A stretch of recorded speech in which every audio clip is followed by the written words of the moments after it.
ये 7 दिन से ज्यादा हो गया। हाँ। जिस लड़के ने गाली दी थी उसको क्यों नहीं सामने ले आया जा रहा है? वो पॉलिटिक्स क्या है? गाली देना एक पॉलिटिक्स है, लेकिन उसको छुपा के रखना क्या पॉलिटिक्स है? दूसरी बात इन्होंने उनसे सवाल किया। गांधी की मां नहीं है।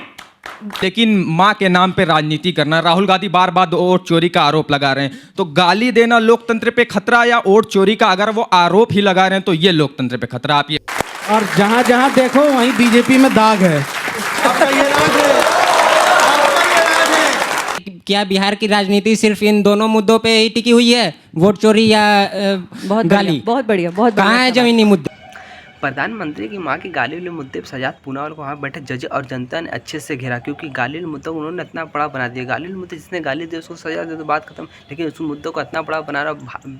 बिहार में इतने बड़े बड़े मुद्दे पड़े, बेरोजगारी का है, वहाँ पे बाढ़ आ जाते हैं, कितने बड़े बड़े वहाँ मुद्दे पड़े, इसको बीजेपी ने सबको दरकिनार कर दिया। आइए देखते हैं। अभियान पर गाली खोरी का जो मुद्दा बना है वो भारी पड़ा है, वरना ये डिबेट ही क्यों होती। बिहार में वैसे भी नारा चल रहा था चारा चोर बिहार छोड़, और अब नया नारा बन चुका है कि गाली खोर कम से कम मोदी जी की माता जी को और बिहार के लोगों को बीड़ी से तुलना करना छोड़। और इसीलिए मैं आज कहूँगा कि देखिए, पीएम की माता जी का क्या लेना देना था, वो हमारे बीच भी नहीं है, राजनीति में कोई लेना देना नहीं है। हाँ, राजनीतिक पटल पर एक दूसरे को हम अपशब्द बोलते हैं, नहीं होना चाहिए, और उसके लिए माफ़ी भी मैंने तो कम से कम मांगी है, मेरे लोगों ने भी मांगी है, परंतु माता जी का क्या गुनाह था कि उनको गालियां दी गई। और इसी मंच से गाली देने के बाद वो कहते हैं ना, चोरी और सवा चोरी, इसके यहाँ पे आकर आरजेडी और कांग्रेस ने कहा कि ये बीजेपी का एजेंट था। नहीं कहा था पाशा साहब ने, उसके बाद उन्होंने जस्टिफाई किया, तेरी गाली वर्सेस मेरी गाली की, और इसीलिए आज पता चलता है कि ये माँ की गाली को भी जस्टिफाई करने वाले साइड पर खड़े हैं।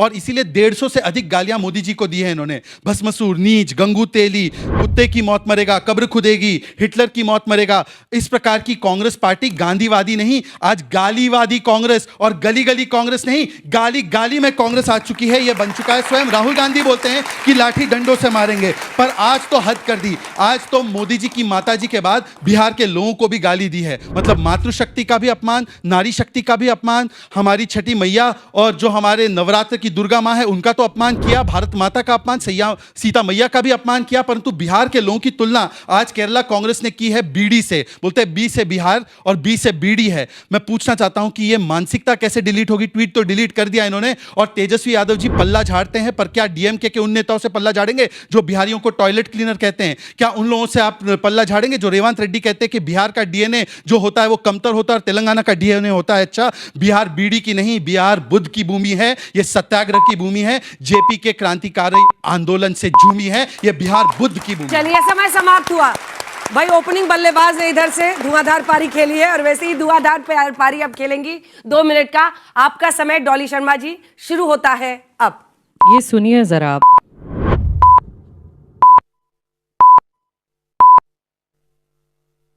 पोपट हो गया। नहीं नहीं, पोपट नहीं होगा सर। कांग्रेस की कौन सी विधवा थी? बहनों बता दीजिए, इस देश में कभी किसी ने 50 करोड़ की गर्लफ्रेंड देखी है? ये रुपये ये आपने सुना होगा, और ये किसके मुख से सुना?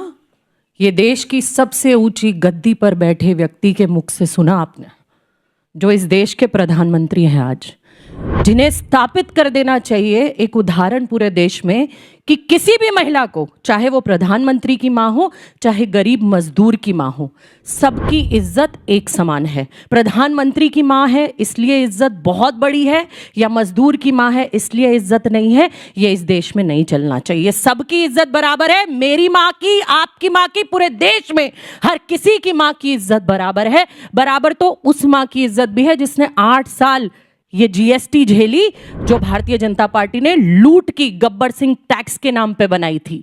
तो मैं ये कह देना चाहती हूँ, दिखावे की राजनीति, रोने की राजनीति।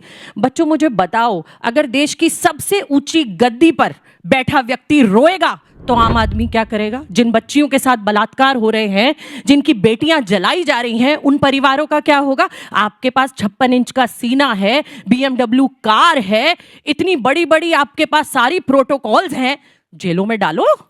जो भी जिसको गाली दे रहा है, बेटी को, मां को, किसी को भी स्थापित कर दो इस देश में कि बेटियों की इज्जत इस देश में नहीं उछाली जाएगी, चाहे कोई भी करे, किसी भी पार्टी का व्यक्ति करे। कर दो ये स्थापित, क्यों नहीं कर पा रहे? अरे कब तक रोएंगे, कब तक रोएंगे? जहां जहां चुनाव आता है वहां वहां रोने निकल जाते हैं। समय समाप्त हुआ, समय समाप्त हुआ। पूनावाला जी, आपका रिबेटल राउंड का 1 मिनट का समय शुरू होता है अब। देखिए, यहाँ पर ब्लू गमछे वाले ने भी माना कि गाली देना गलती है, पर माफी मांगने के बदले इसी मंच पर अंजना जी के सामने ऑफिशियल आरजेडी के प्रवक्ता ने बोला कि ये मोहम्मद रिजवी तो बीजेपी का आदमी है, निकला वो इन्हीं का आदमी, और उन्होंने गलत झूठ फैलाया था, तो अभी तक माफी नहीं मांगी। और ये संयोग नहीं, ये प्रयोग और उद्योग बन चुका है कि मां की गाली के बाद आरएसएस के विषय में अजय राय जी ने क्या बोला था, वो शब्द में दोहरा भी नहीं सकता। और बिहार को बीड़ी बोला, उस पर बिहार की आने वाली पार्टियों ने कुछ नहीं बोला विपक्षी दल में से। मैं सिर्फ इतना पूछना चाहता हूँ, कंचना जी ने तो खुद स्वीकारा कि 1 मिनट का 2 मिनट का था, 1-1 मिनट उन्होंने डिवाइड कर दिया। इसका मतलब वो भी मानती है कि गाली खोरी वोट चोरी से बड़ा मामला बन चुका है, और इसीलिए बिहार में बोला गया, क्योंकि बिहार की धरती से गाली दी, सीता मैया की धरती से गाली दी, छठी मैया की धरती से गाली दी, और सेना, सावरकर, सबका अपमान इन्होंने किया है। और आखिरी में शोएब जमाई जी, मुझे लाइव डिबेट में, रमेश बिदुड़ी के लिए तो राजनाथ जी ने माफी मांगी थी, पर मुझे लाइव डिबेट में उनके पार्टी के नेता मुजाहिदीन बोलते हैं, पाकिस्तानी एजेंट बोलते हैं, ये खुद शोएब जमाई के बोल है। चलिए ठीक है, समय समाप्त हुआ। बहुत अच्छा, बहुत अच्छा। चलिए अब आपका रिबेटल राउंड शुरू हो रहा है 1 मिनट का। हाँ। आज बिहार में मुद्दा माँ है, ठीक है, तो विनोद प्रसाद की माँ भी माँ है, जिसका नाम वोटर लिस्ट से काट दिया आपने।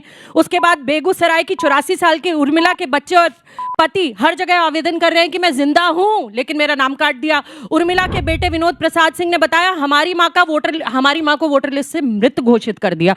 उसके बाद मुद्दा पलायन को मजबूर उन मजदूरों का भी है, उन नौजवानों का भी है जो 3.5 करोड़ जिसका नंबर है और जो पलायन कर रहे हैं। 70,000 करोड़ की लूट, अपराध, बेरोजगारी, भर्ती परीक्षा घोटाले, ये भी बिहार के मुद्दे हैं।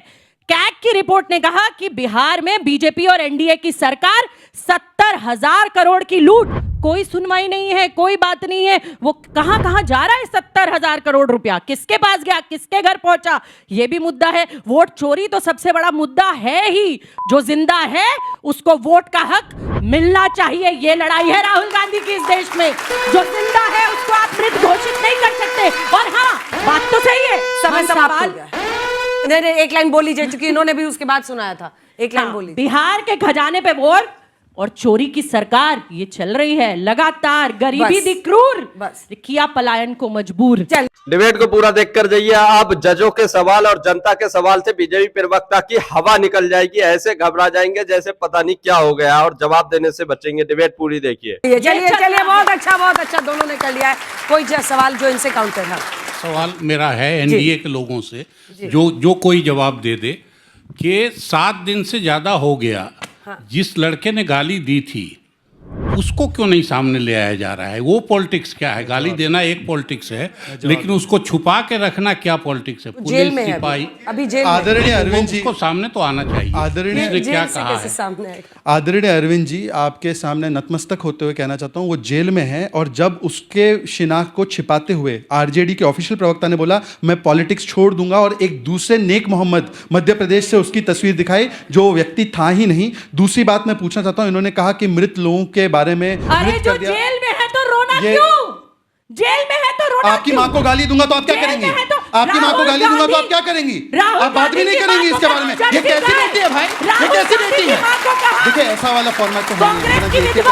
अच्छा, एक सेकंड। अरे दूसरी बात, इन्होंने उनसे सवाल किया। गांधी की मामा नहीं है, अभी सवाल किया। हाँ, शहीद की पत्नी मामा नहीं है। मैं अपनी बात रखूं, मणिपुर में नंगा घुमाया गया। मैं अपनी बात अंजना, ये तो फेयर नहीं है। अंजना जी, ऐसा तो फेयर नहीं है। मणिपुर जा रहे हैं, लेकिन जब अंजना जी, ये फेयर तो नहीं शब्द नहीं निकला। अंजना जी, ये फेयर तो नहीं वो माँ नहीं है। अंजना जी, ये फेयर तो नहीं है।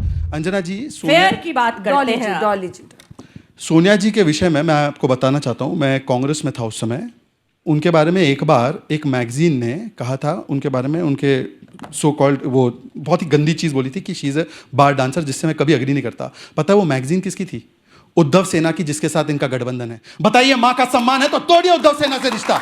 तोड़िए उनसे रिश्ता। दूसरी बात, मेरी बात बताने दीजिए वो भाई। पूरा हो जाए फिर मैं जवाब दे लूंगी। इन्होंने अभी सारी माताओं का गिना है बिहार में, पर इनके बीएलए उन माताओं का केस सुप्रीम कोर्ट नहीं ले जाते। उल्टा कांग्रेस ने डाला है 89 लाख वोट्स को डिलीट कर दो। इलेक्शन कमीशन 65 लाख बोल रहा है, ये 89 लाख डिलीट करना चाहते हैं और फिर भी बोलते हैं इलेक्शन कमीशन चोरी कर रहा है। और आखिरी में जिंदा है, मृत घोषित कर दिया, पर स्वर्गीय माता जी को और बिहार को गाली क्यों दिया, इसका जवाब अभी तक नहीं आया। मतलब ये जस्टिफाई करते मां को गाली सवाल यहां से पूछना चाहता है शहजाद जी, मेरा सवाल आपसे है, किसी भी माँ को गाली देना इस दुनिया में सबसे बड़ा गलत काम है, मैं भी मानता हूँ, लेकिन माँ के नाम पे राजनीति करना, राहुल गांधी बार बार वोट चोरी का आरोप लगा रहे हैं, तो गाली देना लोकतंत्र पे खतरा या वोट चोरी का अगर वो आरोप ही लगा रहे हैं तो ये लोकतंत्र पे खतरा, आप ये बता दीजिए। ऐसा है कि हम जो लोकतंत्र के बारे में बात करते हैं, वो लोकतंत्र भारत माता का है। ये माता से शुरू करते हैं और केरल में और कांग्रेस के पार्टी के लोगों का बयान है कि हम भारत माता को भी नहीं मानते। तो ये शुरू होता है किसी की माता से और हर भारत की माता को ये गाली देने का काम करता है। और वोट चोरी का इतना ही आरोप और प्रत्यारोप है आपके पास, तो सुप्रीम कोर्ट में काहे क्यों नहीं देते प्रमाण? सुप्रीम कोर्ट छोड़कर हर जगह सिर्फ अपना झूठ फैलाते हैं। अब तो महाराष्ट्र का भी प्रूव हो गया। और मुझे बताइए ईवीएम गड़बड़ अभी था तो कि वो भी हरियाणा EVM आने ठीक हो वाला गया? है। ठीक है, ये इधर से जो सवाल आएगा डॉली जी आप ही के लिए आएगा। जी जरूर। मेरा सवाल पक्ष और विपक्ष दोनों से है कि क्या बिहार की राजनीति सिर्फ इन दोनों मुद्दों पे ही टिकी हुई है, वोट चोरी या बहुत गाली? बढ़िया, बहुत बढ़िया, बहुत कहाँ बढ़िया है सवाल। जमीनी मुद्दे? बहुत बढ़िया। कौन जवाब देना चाहता है इसका? मैं उसी पर आ रही थी अंजना जी, मैं उसी पर आ रही थी कि मैंने अपनी बात पहले कोई कहा लड़की कि नहीं युवा सवाल पूछना में चाहती युवा का भविष्य जार जार और चोरी की सरकार। यहां पर मैं बोलना चाह रही हूं कि बिहार में सिपाही भर्ती घोटाला 2017 से 23 का पेपर लीक, उसके बाद अमीन भर्ती घोटाला 2023, बिहार पुलिस भर्ती परीक्षा पत्र लीक, बिहार उत्पाद विभाग 2021 का पेपर लीक, बीपीएससी 67वीं पीटी 2022 का पेपर लीक, केंद्रीय चयन परिषद का पेपर लीक हुआ, बिहार राज्य स्वास्थ्य सोसाइटी सीएचओ स्वास्थ्य विभाग सामुदायिक स्वास्थ्य पदाधिकारी 2024 ऑनलाइन परीक्षा का पेपर लीक। ये आपके भविष्य की बात है, चाहे लाल गमछा पहनो चाहे नीला, लेकिन आपके भविष्य के लिए लड़ रहे हैं हम। बिहार में कांग्रेस और आरजेडी आपके भविष्य के लिए लड़ रहे हैं। ये घोटाले छुप नहीं सकते, खाली ठीक है, गांव का मौसम गुलाबी है इनकी फाइलों में। इतने सारे मुद्दे हैं, पर केरल कांग्रेस को केवल इतना मिला कि बिहार की तुलना बीड़ी से करे, क्योंकि मखाना से लेकर लूस मखाना, क्योंकि लिट्टी आप चोखा, सरकार में बीच में मैंने आपके बीच में नहीं बोला उन्होंने डॉली जी प्लीज। कल जो जीएसटी का निर्णय लिया गया उससे बिहार को सबसे ज्यादा फायदा हुआ है, क्योंकि दूध से लेकर लिट्टी चोखा से लेकर मखाना जो लूज होता है, चाहे ट्रैक्टर्स हो चाहे किसानों के लिए, सबसे ज्यादा फायदा उधर हुआ है। उसमें से एक विषय पर ट्वीट नहीं किया, ट्वीट किया तो बिहार को बीड़ी बोला। बिहार बीड़ी की नहीं, बिहार बुद्ध की भूमि है, राजेंद्र प्रसाद की भूमि है। और इन्होंने हमेशा बिहार के लोगों का अपमान किया। डीएमके के नेताओं ने कहा बिहार के लोग टॉयलेट क्लीनर है। स्टैंड क्या है आपका? बताइए कि क्या बोला है कि इनके नेता रेवंत रेड्डी कुर्मी डीएनए अच्छा नहीं होता, मेरा डीएनए अच्छा है, आपके प्लेटफॉर्म पे बोला था ना। बताइए क्या स्टैंड है इनका? आप दोनों की लड़ाई होकर रह जाएगी। अगला सवाल मैम, मुझे आपसे सवाल है कि जैसा आपने कहा कि कई लोगों का नाम काट दिया गया है, तो राहुल गांधी एसआईआर का खिलाफ क्यों बोल रहे हैं? ये तो अच्छी बात है, रिवीजन होगी वोटर लिस्ट की तो लोगों का नाम पता चलेगा कि कौन सच में मर गया है कौन नहीं है। तो उस पर सवाल, बहुत बुनियादी बेसिक सवाल है। हाँ, जिंदा लोग मारे जाए और मरे हुए लोग जिंदा हो जाए, हर साल उनका वोट कोई और डाल कर आए, 2-2 वोट पाए जाए। एसआईआर इसलिए हुआ था, एसआईआर इसलिए नहीं हुआ था कि उसमें आप चुनाव आयोग के साथ एक ही पिच पर खेलें। जब हम लगातार कह रहे हैं कि ये लोग जिंदा हैं, इनका वोट होना चाहिए, आप भी बालिग हैं, अगर आप वोट डालने जाएं और आपका वोट ना हो तो ये लड़ाई विपक्ष की है और विपक्ष लड़ रहा है। मुझे तो लग रहा है ये सत्ताधारी पार्टी की भी लड़ाई है, लेकिन ये तो इलेक्शन कमीशन की तरफ से बैटिंग करते हैं, हम आपकी तरफ से बैटिंग कर रहे हैं। राजन्ना जी किसकी तरफ से कर रहे थे? राजन्ना जी ने बताया सरकार हमारी थी, बीएलओ हमारे थे। चलिए आप दोनों अब अपनी अपनी जगह पर बैठ जाइए और अगले 2 वक्ता यहाँ पर आ सकते हैं। आपका 1-1 मिनट का रिबटल टाइम शुरू होगा। ओवैसी जी की पार्टी कम मत आके जीते थे, बाद में चले गए आरजेडी की तरफ, तो क्या हुआ इनके विधायक? नहीं, ये जमाई साहब से मैं ये पूछ ही लेता हूँ कि आपके विधायक जीतते हैं, जीतने के बाद आरजेडी चले जाते हैं और आप उन्हीं को टिकट देते हैं जिनको टिकट नहीं मिलता दूसरी पार्टियों से। तो इस बार क्या गारंटी है कि वो उनको जनता वोट